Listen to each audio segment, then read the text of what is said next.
आइए सामाइन हजरात, इस गुलपोशी के प्रोग्राम के बाद मैं आज की इस्तकबालिया शख्सियत एडवोकेट जनाब मोहतरम राजेजू सातो साहब, इनसे मुल्तमिस हूँ कि वो आए और चंद कलिमात के ज़रिए से हमारी रहनुमाई करें। आज के इस मौके पर, आज के इस मुशायरे के सदर, इस विधानसभा के विधायक आमदार डॉक्टर संतोष जी टारफे, विदर्भ से यहाँ पर आए हुए उमरखेड़ के पूर्व विधायक हमारे साथी विजयराव जी खड़से साहब, पिछले कई महीनों से हिंगोली जिला परिषद की जिम्मेदारी जिन्होंने संभाली और बहुत अच्छी तरह से संभाली, हमारे जिला परिषद के सीओ नईम कुरैशी साहब, मेरे बड़े भाई वसमत से यहाँ पर पधारे हुए, और मैंने कहा था उनको कि थोड़ा सा एक शेर तो हो जाए, लेकिन उन्होंने कहा कि एक शेर दूसरे शेर के बारे में बात नहीं करता है।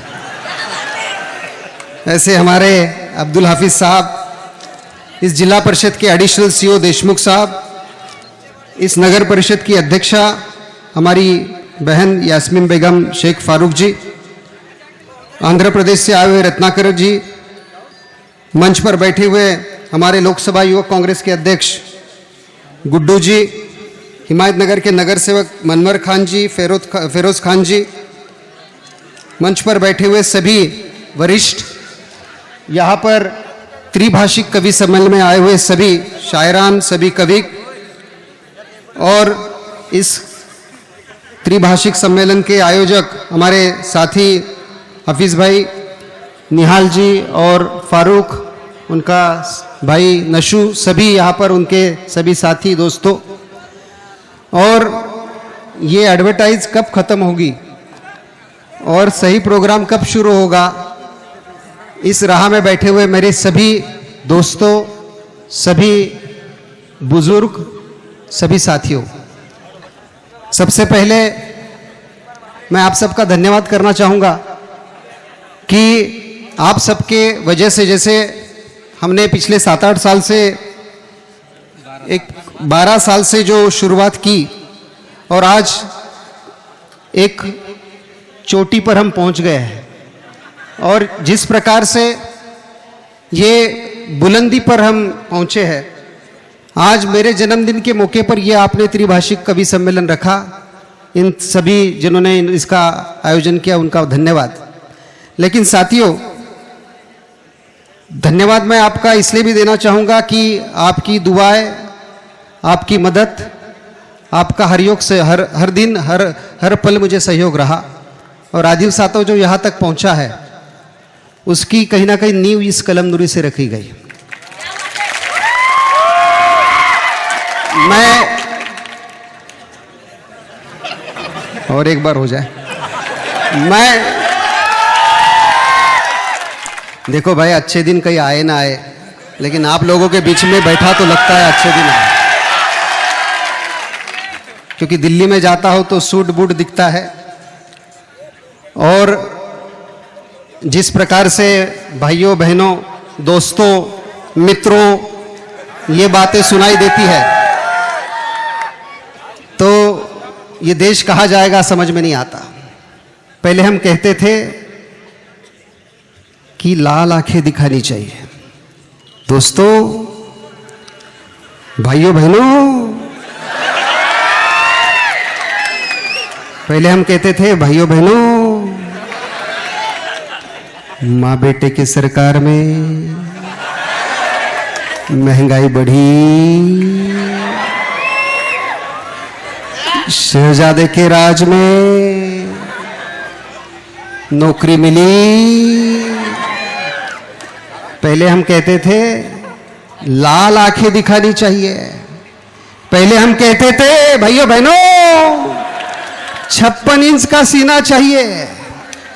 इस देश ने हर रोज टीवी में दाढ़ी वाला बाबा आया और वो दाढ़ी वाले बाबा को भूल गए। हफीज भाई, मैं आपकी बात नहीं कर रहा हूं। दाढ़ी वाले बाबा को पिछले 2 साल से झेल रहे हैं। पिछले 2 साल से हम झेल रहे हैं। महंगाई कम होने का नाम नहीं, झगड़े बढ़ते ही जा रहे हैं और अच्छे दिन कहीं नजर नहीं आ रहे हैं। अच्छे दिन ना अटल जी को दिख रहे हैं, अच्छे दिन ना अडवाणी जी को दिख रहे हैं, अच्छे दिन ना मुरली मनोहर जी को दिख रहे हैं, और अच्छे दिन खड़से जी को भी नहीं दिख रहे। मैं इनकी बात नहीं कर रहा हूं, मैं जलगांव के खड़से जी की बात कर रहा हूं, एकनाथ खड़से जी की। और देखिए मराठा समाज के बड़े बड़े मोर्चे निकले, बाकी सब जगह महंगाई बढ़ी। ज्यादा तकरीर नहीं करूंगा, सभी कहेंगे भाई ये तो शुरू हो गया। बहुत एक इतनी बात यहां कहना चाहूंगा साथियों, भाई लगे तो रहना ही पड़ेगा।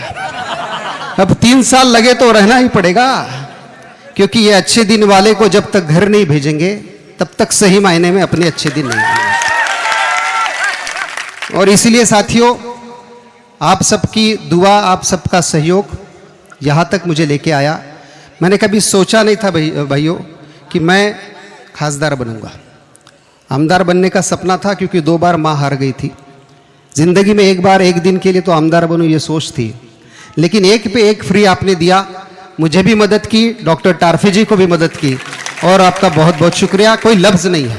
और इसलिए जो यहाँ तक पहुँचा हूँ आपकी वजह से पहुँचे हैं।